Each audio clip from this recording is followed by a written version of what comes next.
도널드 트럼프 미국 행정부의 보편 상호관세 발표 이후 경기 침체 우려가 커지면서 국내 증시도 7일 오전 약세를 보이고 있습니다. 코스피 지수는 11시 21분 기준으로 2,362포인트 아래로 거래됐고요. 전거래일보다 4% 넘게 하락했습니다. 코스닥 지수는 5% 넘는 낙폭을 기록하고 있습니다. 하워드 러트닝 미국 상무부 장관이 예정대로 관세를 부과할 것이라고 못 바꾼 여파로 미국 주요 주가 지수의 선물이 일제히 급락하고 있습니다. 미국 뉴욕 증시에서 오후 5시 30분 현지 시간 기준으로 다우 선물은 3.76% 하락했고요. 나스닥 선물은 4.97% 하락했습니다.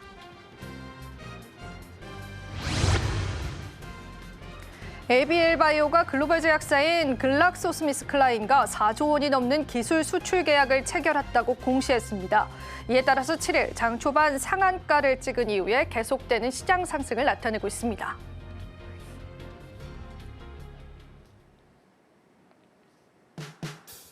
시청자 여러분 안녕하세요. 마켓 쇼쇼쇼 진행을 맡은 이지영입니다.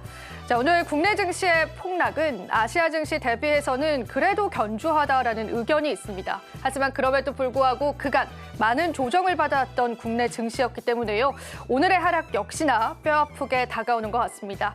자, 사실 오늘 주요 종목군들의 흐름을 살펴볼 텐데 여러분들이 예상하셨을 것과 같이 모두 다 파란불 나타내면서요. 시장의 낙폭을 키워가고 있습니다. 장마감 30분 앞두고 주요 종목의 흐름들 살펴보겠습니다. 자, 이렇게 파란불이 만연한 시장을 정말 오랜만에 보는 것 같습니다. 지난 블랙 먼데이 이후에 이러한 흐름들 처음으로 겪으실 텐데요. 삼성전자가 4% 낙폭세 그려냈고요. 하이닉스 역시도 8% 넘게 하락합니다. 삼성전자는 잠정 실적 발표를 앞두고 나서 시장 불안감들이 계속 살아나고 있다라고 해석이 되고 있고요. 2차 전지 관련주들도 오늘 시장에서는 일제 급락하는 모습까지도 확인되고 있습니다. 지금 현재 외국인은요 2조 원 넘게 우리 시장에서 팔아내고 있습니다. 그 영향도 계속 받아갈 것으로 보이고요. 금융주들도 상당히 낙폭이 크죠. 사실 뉴욕 증시에서는 이미 경기 침체에 관한 언급이 상당히 많습니다. 경기 침체는 또 뉴욕 금융주들을 끌어내리기도 했었는데요. 오늘 국내 증시에서도 그러한 여파가 계속 이어져 오고 있습니다.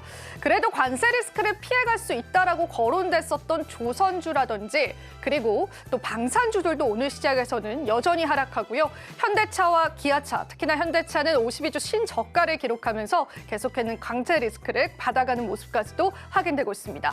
자, 오늘 제약주들도 좋지 않죠. 트럼프 대통령이 의약회사에 관한 관세 역시도 예고한 바가 있습니다. 다만 여기서 ABL 바이오만 빨간불을 나타내고 있는데요. 기술 수출에 관한 소식들이 워낙 강력했기 때문에 오늘 시장에서는 그래도 좋은 흐름들 이어져 오고 있습니다. 전반적으로 시장 낙폭이 깊어지는 그런 시점이라고 보시면 되겠고요. 오늘 같은 경우에는 시장에 관한 긴급한 진단들 함께 내려보면서요. 앞으로의 시장 방향성들 체크해 보셔야 될 것 같습니다.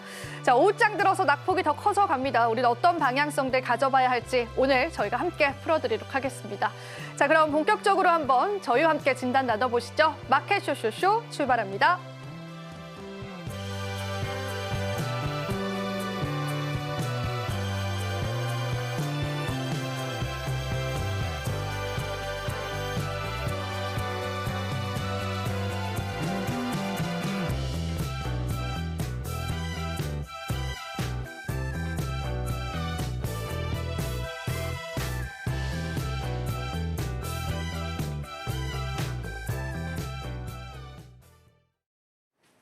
네, 오늘처럼 힘든 시장은요. 다올투자증권의 이성훈 부장님께서 함께해 주실 예정입니다. 부장님 안녕하세요. 네, 안녕하십니까.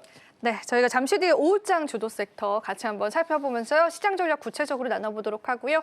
자, 우선 우리 증시 흐름부터 체크하고 오겠습니다. 저희는 잠시 후에 다시 찾아뵐게요.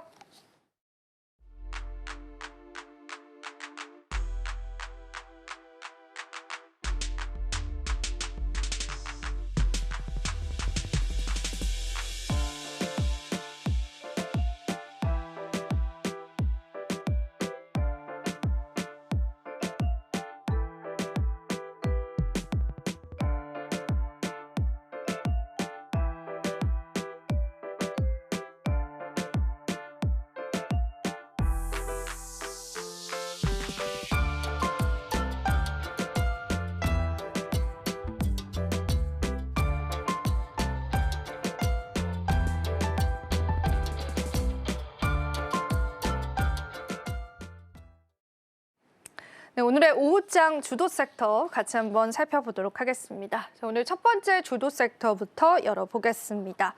자, 오늘 사실 주도 섹터라고 보기엔 그렇고요. 그래도 우리가 좀 긍정적으로 바라볼 수 있는 섹터일 것 같습니다. 조선 쪽을 꼽아주셨는데요. 일단 중국 쪽을 제치고 1위를 탈환했다라는 그런 소식들 전달되어 오고 있습니다. 부장님께서는 또 조선주 어떻게 보고 계실까요?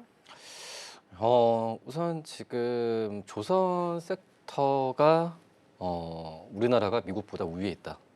그렇기 때문에 이 미국이 조선 쪽은 이 관세나 여러 가지 지금 다른 반도체나 다른 거의 대부분이죠. 대부분의 어떤 제조업체 미국으로 수출하는 이 품목들에 대한 관세를 지금 매기는 상황으로 가고 있는데 지금 조선 같은 경우에는 뭐 조선 기자재나 여러 가지 부분에 있어서 이 관세는 최소로 할 가능성이 있고 오히려 그것보다 이제는 이 트럼프 대통령이 각 그 국가마다 이제 상호 이제 그 협상을 하는 시기가 될 거라고 판단되고 있거든요.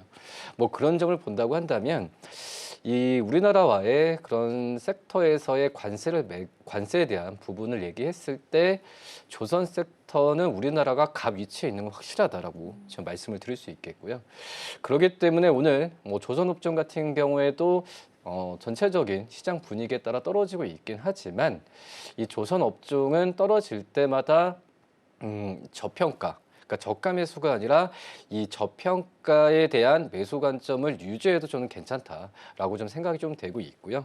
뭐 여러 이유가 있겠죠. 일단은 미국이 이 상선을 어떤 배를 이제 건조할 능력이 없어요. 뭐 그렇기 때문에 우리나라 또 중국, 일본을 통해서 이 손을 내밀 수밖에 없는 구조라고 좀 볼 수 있겠고, 그리고 지금 현재 트럼프 대통령이 이 LNG 쪽에 대한 개발에 대한 부분에 있어서 힘을 지금 계속해서 지금 쏟고 있는 가운데 결국은 우리나라 쪽에서의 LNG선, 특히 FLNG 쪽에서의 뭐 삼성중공업이나 이 기업들의 기술력이 뭐 세계적인 수준이라고 좀 볼 수 있겠고요. 그리고 이제 중국 쪽을 통한 어떤 그 미국 쪽의 손을 당분간은 내밀 가능성이 거의 없다라고 지금 생각이 되고 있기 때문에 결국은 우리나라 또 이제 일본 쪽에서의 이 조선 기업들한테는 우위가 될 가능성이 크다라고 지금 생각이 좀 되고 있고, 그리고 이제 뭐 조선 같은 경우 아시겠지만 바로바로 이제 찍어서 내는 상품이 아니잖아요.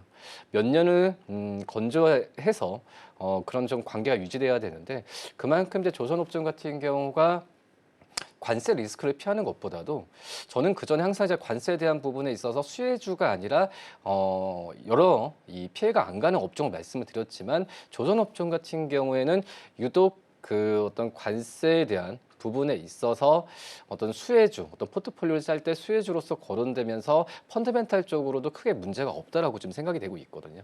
그렇기 때문에 조선 업종은 지금 현재라도 관심 있게 계속 봐야 되지 않을까라고 좀 생각이 됩니다. 네. 근데 사실은 저희가 또 어느 정도 이제 관세 리스크를 피해가고 또 사업적으로 굉장히 전망치가 좋다라는 거는 여러 번 언급을 드렸기 때문에 우리 투자자분들도 아실 것 같아요. 근데 그럼에도 불구하고 오늘 시장에서 하락이 좀 나와주죠. 대표적인 조선주들도 마찬가지인데요. 그렇다면 이제 부장님의 그러한 또 전망대로라면 우리가 투자에 대입을 시켜본다면은 조선주를 오늘 시장에서 매수할 타이밍으로 봐야 되는지 아니면 좀 더 시장 상황을 지켜봐야 되는지 그 의견은 어떻게 생각하실까요?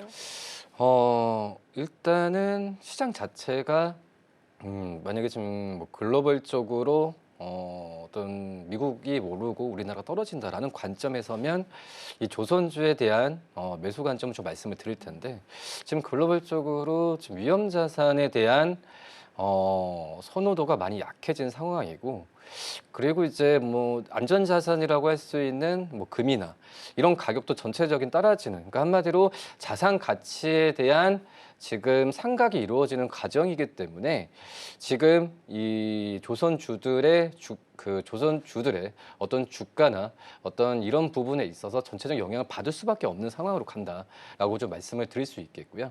그렇기 때문에 지금 현재 조선주들이 떨어졌을 때 매수 관점으로 이 접근하는 거는 지금 당장은 좀 무리겠지만 이 시장이 전체적으로 다시 한번 반등 구조가 좀 일어나는 상황으로 간다고 한다면은 저는 1순위로 업체 기업들을 좀 매수 관점으로 접근하는 게 맞지 않을까라고 좀 생각이 되고 있고, 그리고 여러 조선 이 어떤 선종에 따라서 경쟁 우위가 글로벌적으로 있는 상황으로 좀 가고 있거든요.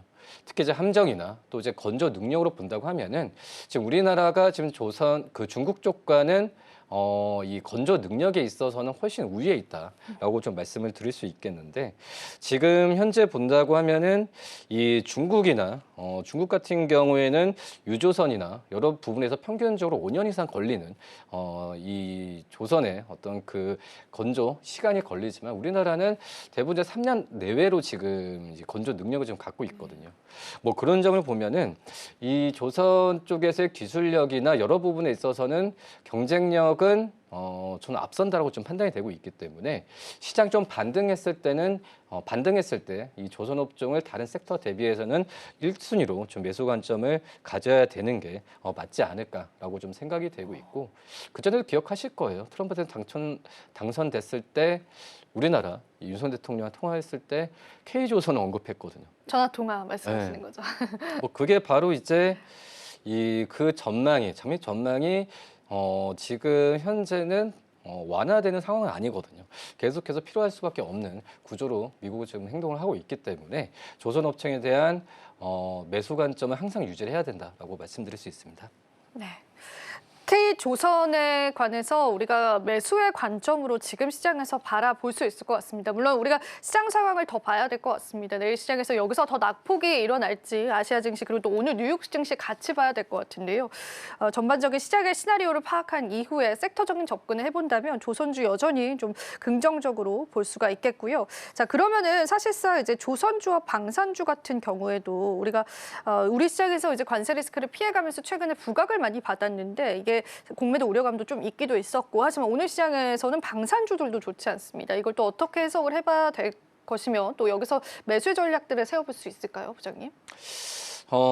일단은 앞서 말씀드렸다시피 시장 영향이 굉장히 크고, 그리고 이 지금 현재 본다고 하더라도 이제 방산 쪽은 미국에 수출하는 비중이 굉장히 적어요. 뭐 그렇기 때문에 뭐 관세는 딱히. 거의 그러니까 조선과 이 방산은 관세에 대해서 무풍지대다. 한마디로 큰 영향이 없는 섹터라고 좀 볼 수 있겠고, 그렇기 때문에 지금 이제 주가가 좀 많이 떨어졌을 때도 펀더멘탈 상으로 본다고 한다면 저평가 구간에는 항상 와 있다라고 좀 생각이 되고 있고요.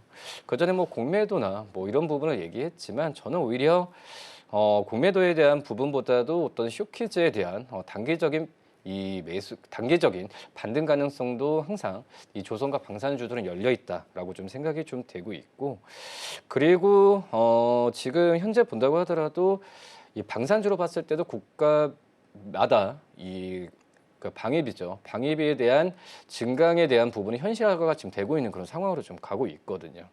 특히 이제 이 미국이 어떤 중국 쪽에서의 경제적인 이 부분에 있어 견제를 하지만, 결국은 이런 부분 같은 경우에는 항상 역사적으로 본다고 하더라도 국방력 투자에도 이 미국이 이 투자를 계속 이제 그 어떤 재정 정책을 펼칠 수밖에 없는 구조로 가고 있고, 그거는 전 세계적으로 유럽도 그렇고 다른 대륙에 있는 국가들 같은 경우에도 국방력을 늘릴 수밖에 없는 구조로 간다라고 생각이 좀 되고 있어서, 지금 현재 방산주들에 대한 기업들의 주가 조정은 오히려 매수 관점으로 접근하는 게 맞다라고 좀 생각이 좀 되고 있고요. 다만 이제 항상 말씀드리지만 시기의 문제인 것 같아요. 뭐 시기의 문제지만 지금 이제 적극적으로 잡는 것보다도 일단은 거시적으로 시장을 접근하면서 포트를 짤 때 뭐 1, 2순위를 정하면서 접근하는 노력이 좀 필요하지 않을까라고 좀 생각이 됩니다. 네. 그러면은 저희가 종목적으로 조금 좁혀볼 필요도 있을 것 같습니다. 증권가에서는 HD, 현대, 미포조선을 최선호주로 꼽기도 했는데요. 이 부분에 따라서 이제 종목적인 힌트를 좀 얻어볼 수 있을지가 좀 궁금합니다. 어떻게 보실까요, 부장님께서는? 근데 저는 조선 3사, 그러니까 HD, 한국조선해양, 그리고 삼성중공업, 하나오션 하나오션. 전부 다 기업마다의 특화된 부분이 따로 있다라고 좀 생각이 되고 있어요. 그리고 지금 현재 이 조선주들을 종목별로 좀 접근을 하는 것도 중요한데 우선 1차적으로 본다고 한다면 지금 1분기에 대한 수주가 작년 1분기보다는 떨어지는 구조로. 근데 이거는 글로벌적으로도 마찬가지거든요. 왜냐하면 작년과 재작년에 조선 수주가 굉장히 좀 좋았었기 때문에 올해 1분기 수주는 좀 떨어지는 모습을 좀 보여주고 있는 상황인데 뭐 그러기 때문에 어떤 종목별로 접근을 할 때는 저는 바스켓으로 담으면 좋겠다. 그러니까 삼성중공업도 그렇고 또 이제 함정 쪽에서의 우위가 있는 뭐 하나오션 또 이제 H3 한국조선해양이나 이 기업들 같은 경우에는 우선 어떤 한 종목에 대한 뭐 비중을 늘리는 것보다도 이 슬림화하면서 세 개 종목에 대한 비중을 각각 좀 일정하게 두면서 매수 관점으로 들어가는 게 맞지 않을까라고 좀 생각이 되고 있고 그리고 근데 지금 여러 가지 부분에서 친환경 선박에 대한 기술을 지금 전 세계적으로 주목을 많이 하고 있는 상황이거든요. 뭐 그러기 때문에 페렌 쪽에서의 강점을 갖고 있는 이 삼성중공업을 그나마 좀 이 세 개 종목 중에서 고른다고 한다면은 삼성중공업 낫겠다라고 말씀을 드릴 수 있겠고 그나마 이제 함정 쪽에서나 여러 하나오션이 하나그룹 안에서의 이 밸류체인의 효과를 많이 받을 수 있겠지만은 뭐 아시겠지만 하나그룹 전체적으로 주가가 요동을 치는 과정이 있거든요. 변동성이. 그렇기 때문에 이 하나오션 보다도 약간 좀 삼성중공업 쪽에서의 매수 관점을 더 유지하는 게 맞지 않을까라고 좀 생각이 좀 되고 있고요. 그리고 지금 현재 본다고 하더라도 저는 이 LNG 운반선 같은 경우가 이 미국뿐만 아니라 지금 카타르나 이쪽에서의 수주에 대한 얘기가 작년부터 계속 나와주고 있거든요. 그렇기 때문에 지금은 계속 미국 쪽으로의 얘기를 하고 있지만 이 전 세계적으로 그 LNG 선에 대한 운반선에 대한 기술력은 지금 인정을 많이 받고 있기 때문에 이 삼성중공업에 대한 관심을 꾸준히 가져야 되지 않을까라고 판단됩니다. 네, 좋습니다. 저희가 좀 종목적으로 좁혀서 시장 이야기도 나눠봤습니다. 자, 그럼 두 번째 주도 섹터도 바로 살펴보겠습니다. 오늘 두 번째 주도 섹터 바로 한번 열어보겠습니다. 역시나 관세 무풍지대 중에 하나일 것 같습니다. 엔터주 쪽 보면 좋을 텐데요.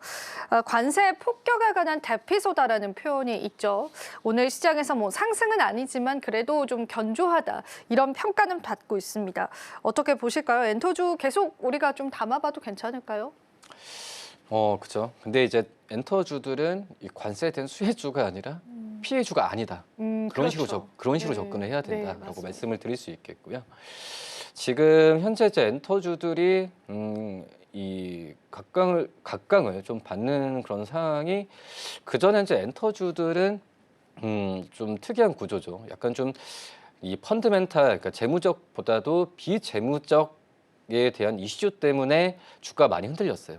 어떤 인적 리스크라고 좀 할 수 있겠는데 어떤 엔터 업체들의 이 대표이사들의 어떤 송사나 뭐 이런 부분에 있어서 개인적인 이슈나 이런 부분에 있어서 주가 좀 많이 흔들렸던 과정으로 인한 이 어떤 펀드멘탈적으로 측정하는 부분이 이순위 좀 밀려났던 과정이 좀 있었는데 뭐 하지만은 지금 현재 엔터 기업들 같은 경우에는 이런 좀 이슈가 약간 좀 완화되는 과정에서 이 중국 쪽으로의 한한령 해제나 그리고 지금 현재 이 관세에 대한 리스크가 적다라고 말씀을 드렸는데 그런 이제 무형 가치에 대한 무형 가치에 대한 부분을 지금 재평가받는 시기라고 좀 볼 수 있거든요.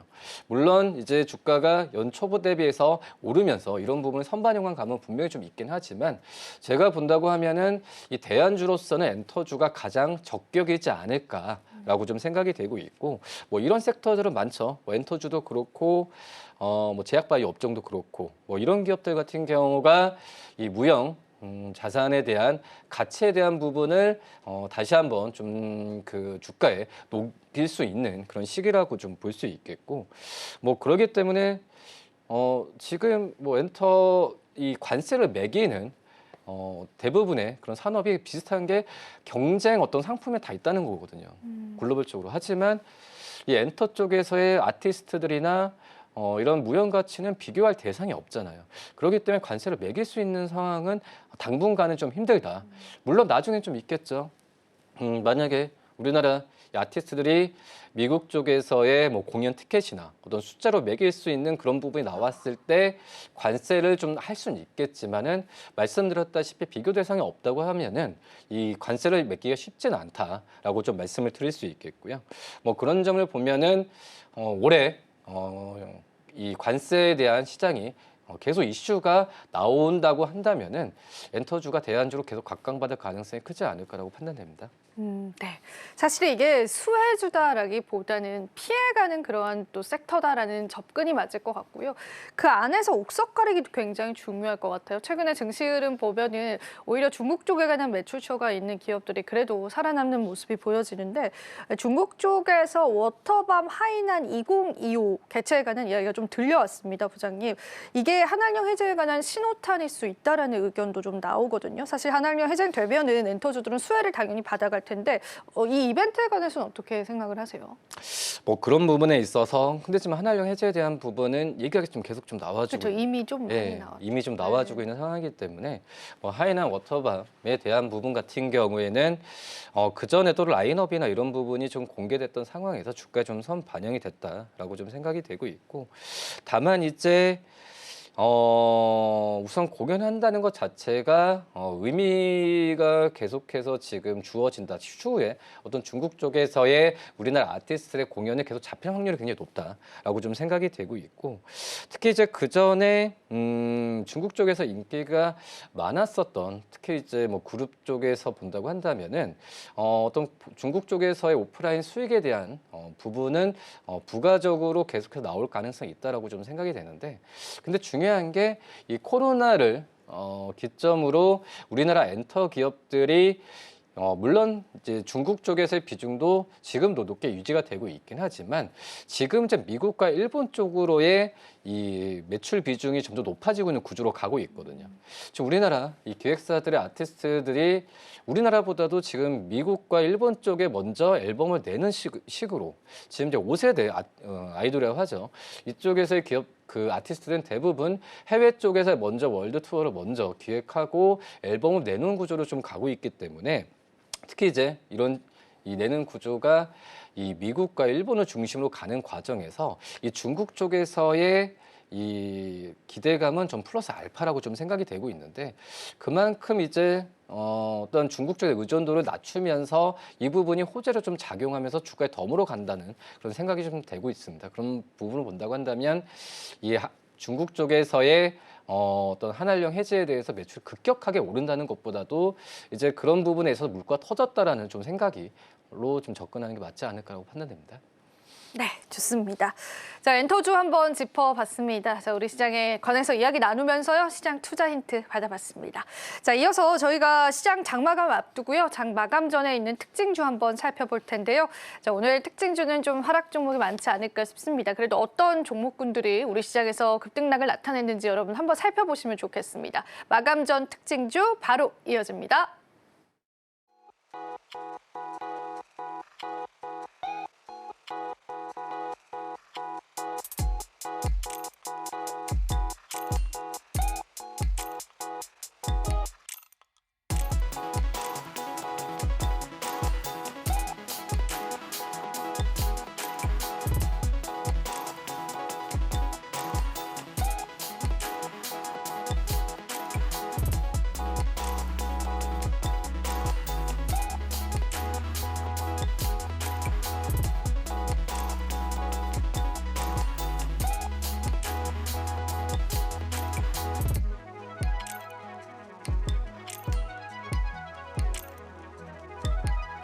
네, 장 마감까지 얼마 남지 않았습니다. 오늘 시장 강하게 나눴던 상승과 하락 이야기 어떤 이야기들이 있는지 하나씩 살펴보도록 할 텐데요.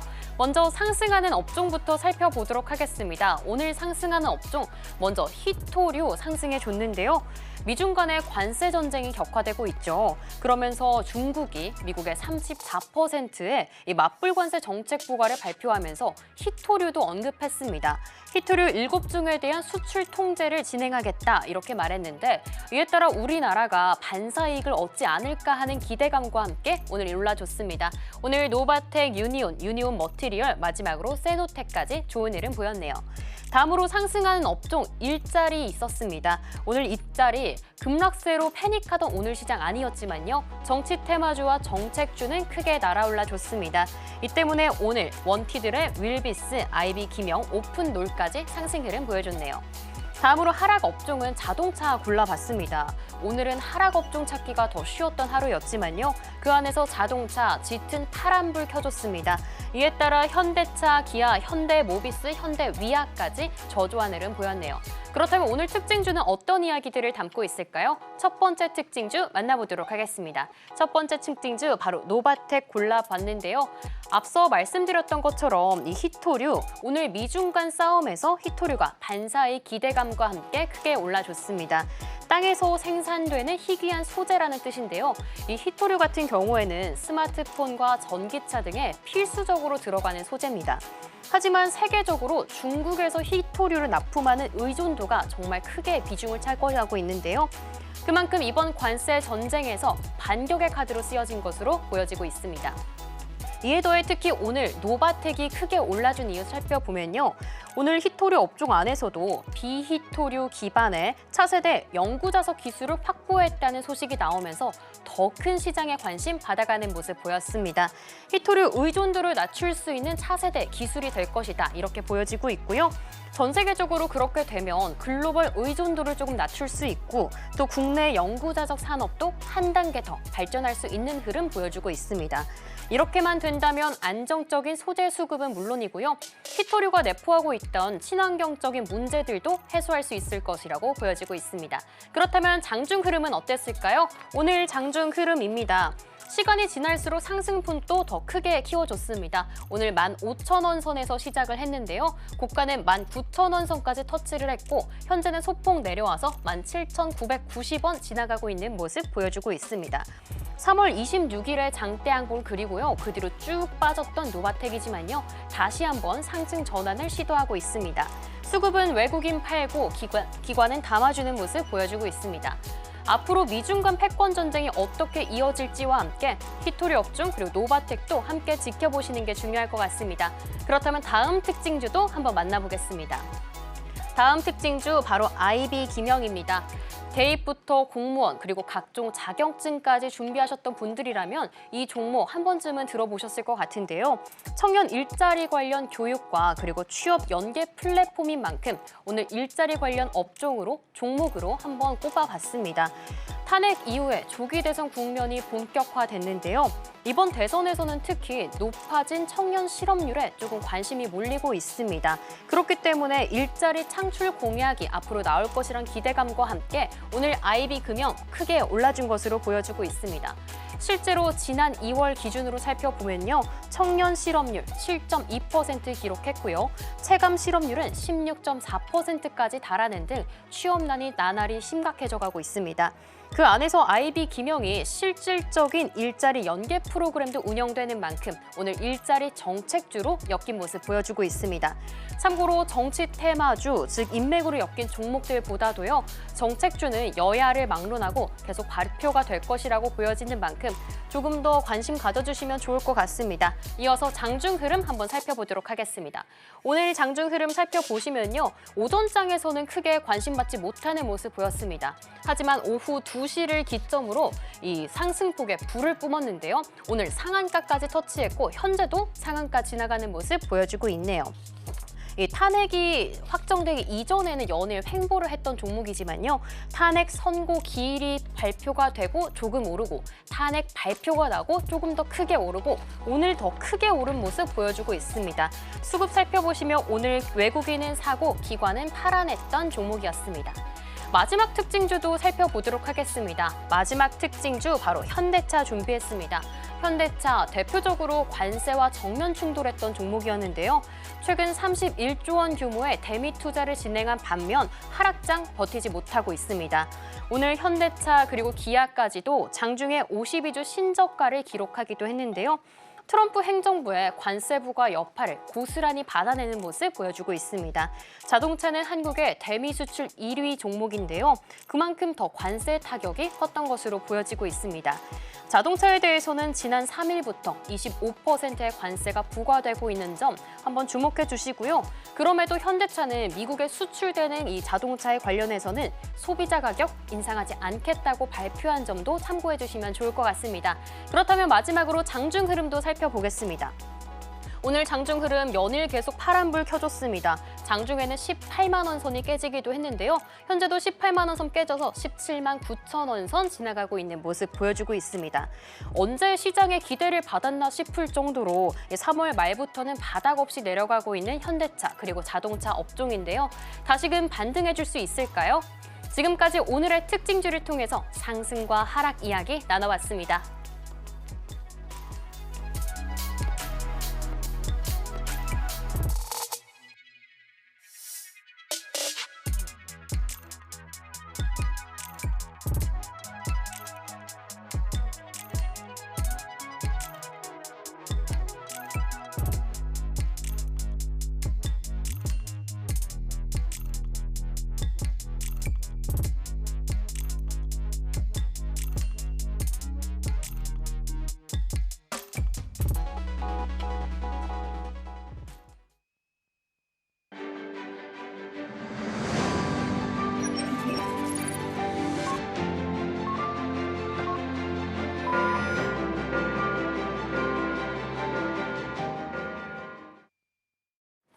네, 역시나 예상했던 대로 코스피, 코스닥 모두 다 급락세로 마감이 지어졌습니다. 양지수 모두 다 5% 넘는 하락폭을 키워내면서 오늘 시장 마감됐고요.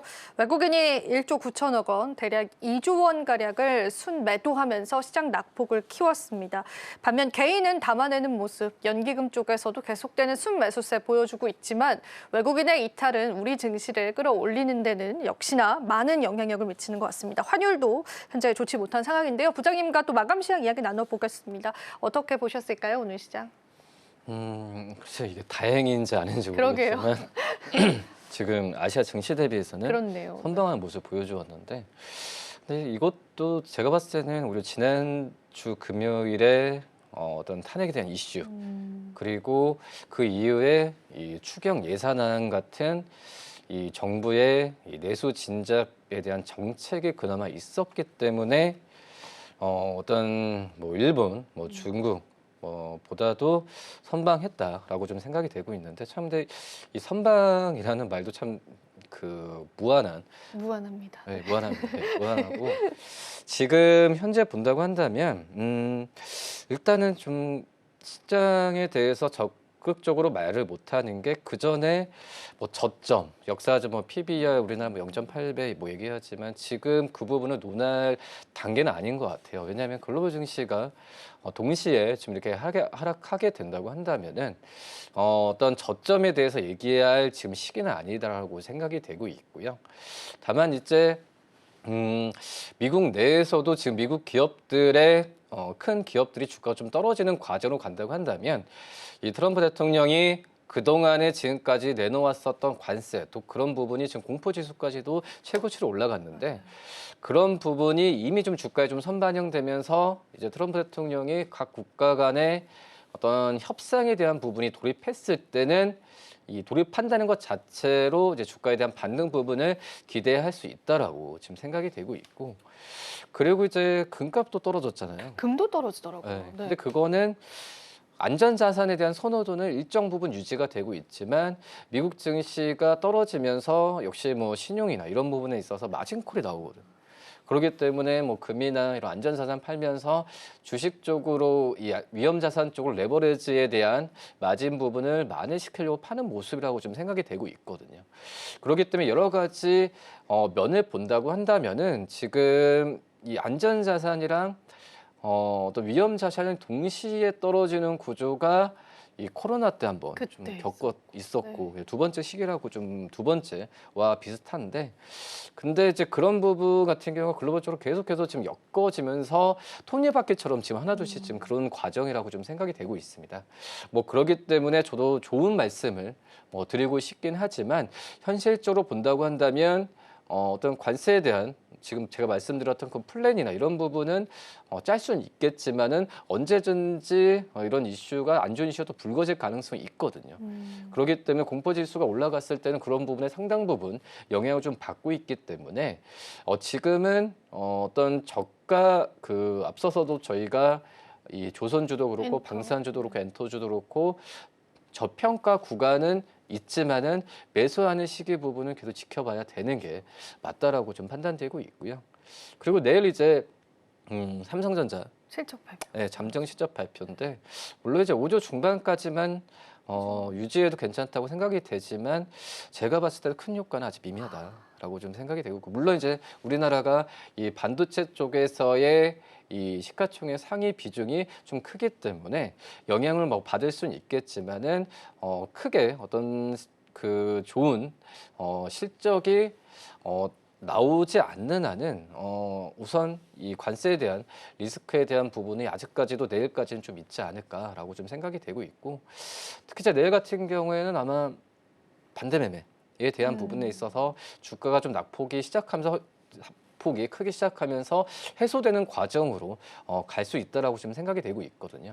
그렇기 때문에 오늘 뭐 종가나 또 이제 시간으로 어떤 매수 관점을 담는 것보다도 내일 장 시작한 이후에 시장을 좀 판단하는 게 맞지 않을까라고 생각됩니다. 네, 한국 공포지수가 45라는 수치를 나타냈는데 코로나 팬데믹 제외하고는 1989년 이후 처음 보는 숫자라고 합니다. 그만큼 시장의 공포감이 상당히 큽니다. 그걸 우리가 소화해가는 과정이기 때문에요. 시장을 계속 지켜보시면서요. 보수적인 대응 필요할 것 같습니다.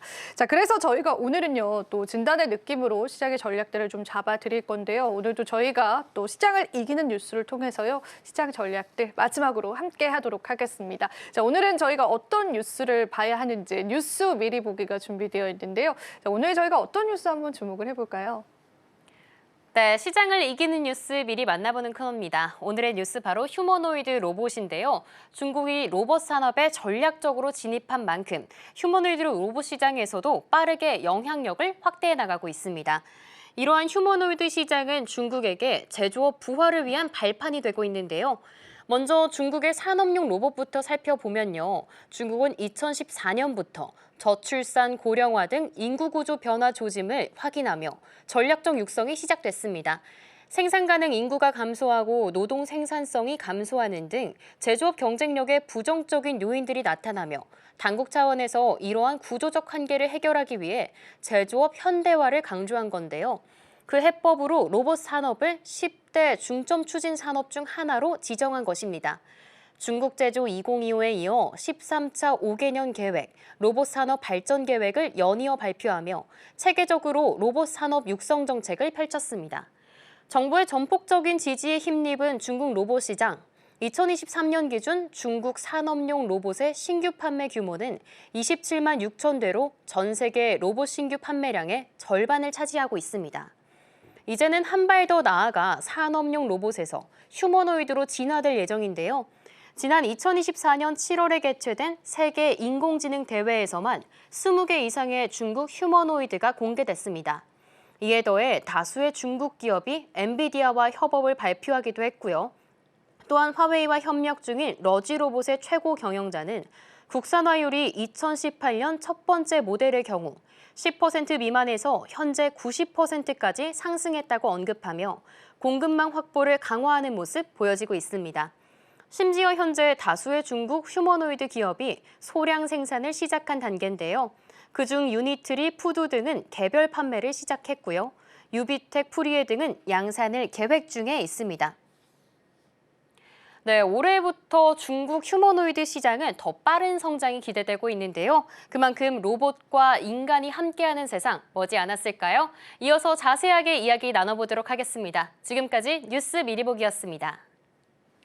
네, 뉴스 미리 살펴봤습니다. 물론 지금 시장을 보수적으로 대응해 봐야 할 때이긴 하지만요. 또 시장이 반등할 때는 우리에게 기회를 주지 않는 경우가 많잖아요. 그래서 일단 시장에 빠르게 올 수 있는 모멘텀 있는 섹터들 체크해보면 좋겠습니다. 오늘의 주제 바로 한번 열어보겠습니다. 휴머노이드 로봇 쪽에 집중해 주신 이유가 있을까요, 부장님? 일단은 지금 이제 어떤 글로벌적으로도 이제 투자를 좀 많이 하는 상황을 지금 보여주고 있는데 미국도 그렇고 뭐 중국도 그렇고 양 어떤 세계 강대국들이 투자를 지금 아끼지 않고 있는 게 이제 로봇 쪽 산업이라고 좀 볼 수 있거든요. 근데 제가 이 휴머노이드, 그러니까 로봇도 굉장히 좀 종류가 많지만 뭐 협동 로봇, 산업 로봇 같은 경우에는 지금 현재 쓰이고 있고 실제로 잡히고 있는 상황인데 이 휴머노이드, 그러니까 그 인간형 로봇 같은 경우에는 뭐 어떤 딱히 이제 선두 업체가 있다라고 하기에도 약간 뭐예요. 지금 실질적으로 지금 판매되는 로봇도 거의 없는 현재 상황인데, 근데 그만큼 이 휴머노이드 쪽이 어떻게 보면은 정말 이제 블루오션 시장일 수도 있다. 그러니까 협동 로봇과 산업 로봇 같은 경우에는 이제 경쟁 구도로라기보다도 이제는 같은 제품들이 많이 나와주고 있는 상황이지만 뭐 이렇게 지금 휴머노이드 로봇 쪽 같은 경우에는 이제 투자를 하는 시기이고 뭐 그렇게 된다고 한다면은 지금 현재 성장주로서는 지금 매수 관점을 좀 가져가야 되는 게 맞지 않을까라고 좀 생각이 되고 있고, 근데 아직은 휴머노이드 쪽이 말씀드렸다시피 실제로 잡히는 그런 상황이 아니기 때문에 테마로 볼 수도 있긴 해요. 하지만 지금 여러 어떤 테마라고 하기에는 글로벌적인 이 경쟁 구도, 그러니까 투자에 대한 경쟁 구도가 많이 이루어지고 있는 그런 구조이기 때문에 이 휴머노이드와 관련된 기업들을 한번 좀 살펴볼 필요가 있지 않을까 해서 가져왔습니다. 네, 사실은 또 모건 스탠리 자료에 따르면은 5년 동안 중국에서 이 휴머노이드라는 단어를 포함하는 특허 출원이 미국보다 4배 정도 많았다라고 합니다. 그러니까 열을 좀 올리고 있다라고 보여지는 시점인데 거기서 우리가 그 로봇 산업을 주도하지는 못하겠지만 그 주도에 관해서 수혜를 받을 수 있는 기업들은 바라볼 필요가 있을 것 같아요. 미국과 중국의 로봇 전쟁 속에서 국내 기업들 바라본다면 어느 쪽을 조금 바라보면 긍정적일까요, 부장님?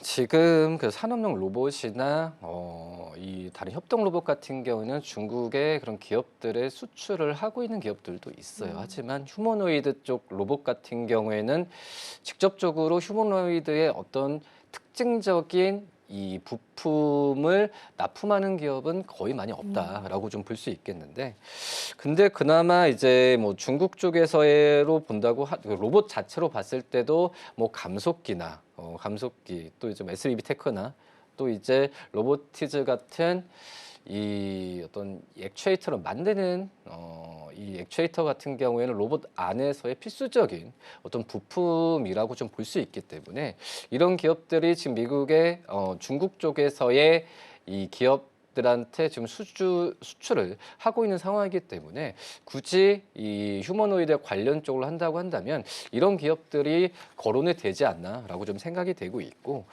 뭐 그러기 때문에 지금 현재는 이 어떤 이 반도체나 이쪽 부분 같은 경우에도 휴머노이드 쪽에서의 필수적인 요소이기 때문에 뭐 크게 본다고 한다면 뭐 삼성전자나 SK하이닉스도 수혜가 될 수는 있겠지만, 하지만 주가적인 측면에서 본다고 한다면 이런 극소수의 그 부품을 만드는 기업, 작은 기업들이 또 이제 다른 레인보우 로보틱스나 이런 기업들처럼 그 대기업들이 지분 투자를 할 수도 있겠고, 뭐 그러기 때문에 그런 어떤 주가적인 상승 여력은 로봇으로만 집중했을 때는 이런 중소기업들이 클 가능성이 좀 있지 않을까라고 좀 판단이 되고 있습니다. 네, 사실 대기업 쪽에서 로봇 기업들을 인수하는 것 자체가 우리가 산업의 패러다임적으로 봤을 때는 로봇 섹터를 긍정적으로 볼 수 있을 것 같아요. 근데 그 중에서도 휴머노이드 로봇이다라고 한다면 국내에서 직접적인 연관성이 있는 기업을 찾기 쉽지는 않지만은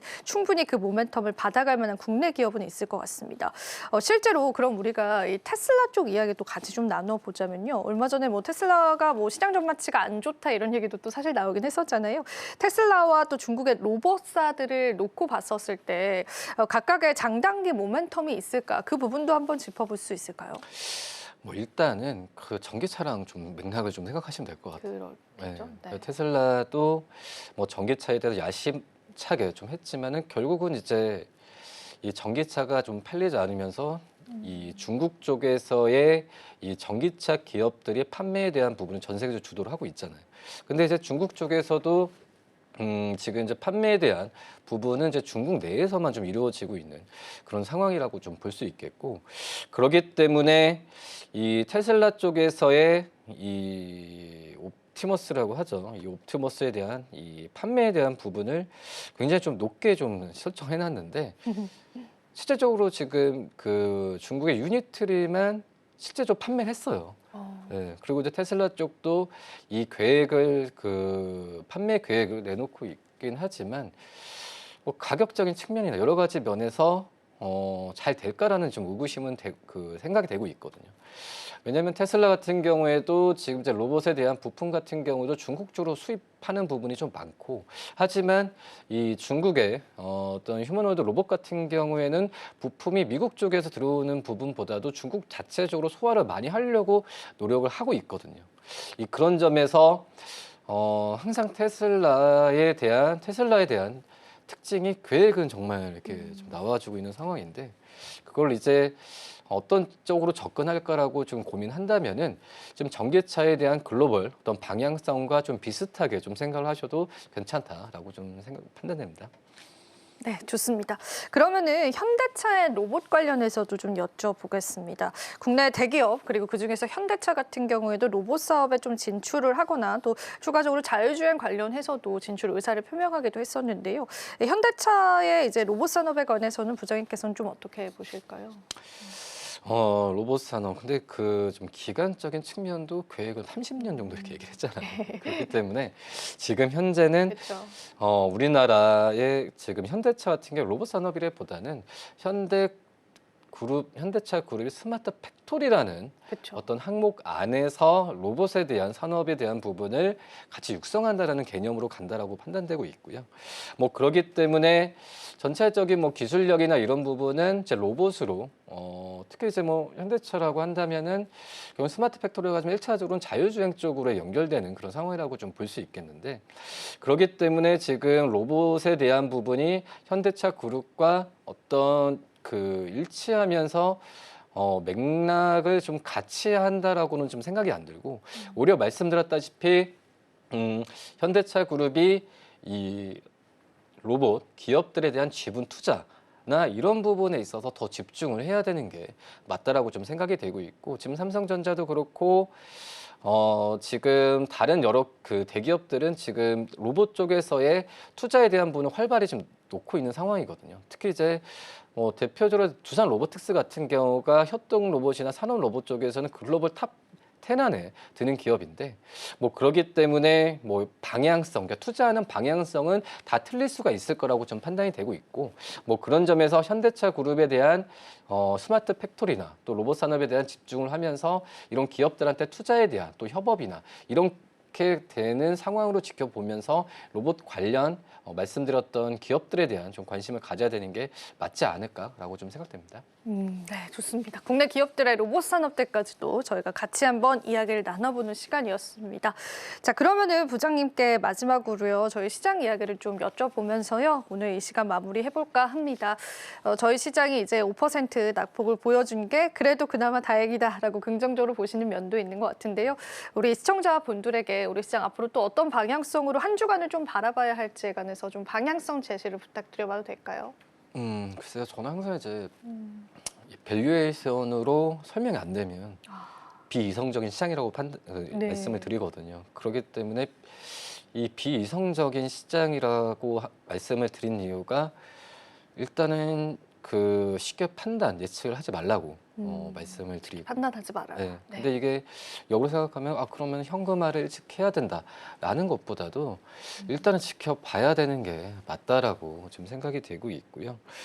왜냐하면 지금 이 이슈가 트럼프 당선 이후부터 정말 지겹게 지금 시장을 지배하고 있어요. 단기적으로 끝날 해결되는 이슈가 아니고 노이즈가 계속 발생할 수 있다라고 좀 생각이 되고 있어요. 뭐 그런 점을 본다고 한다면, 만약에 내일 또 시장이 또 뭐 삼성전자 반정식 쪽도 그렇고 반등이 조금 나온다고 했을 때 적극적인 매수 관점을 가져가는 것도 안 된다라고 좀 생각이 좀 되고 있고요.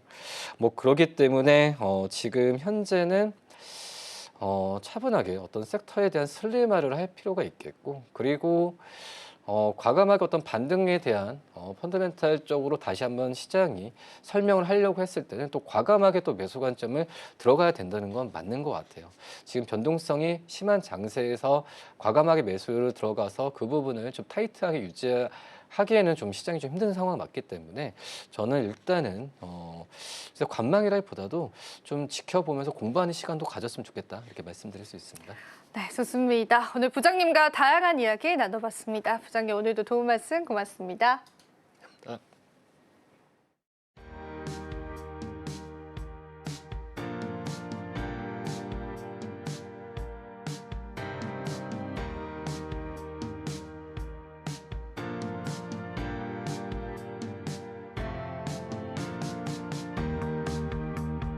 네, 오늘 시장 견뎌내느라 다들 고생 많으셨습니다. 저희는 또 시장 살펴보면서요. 그에 맞는 전략 함께 할게요. 저희 방송에서 제공해드리는 정보는 투자 판단에 대한 조언일 뿐입니다. 가치 판단 상승 하락 보장하고 있지는 않다는 점 유의 부탁드리겠습니다. 저희는 내일 이 시간 함께 하겠습니다. 시청해주신 여러분 고맙습니다.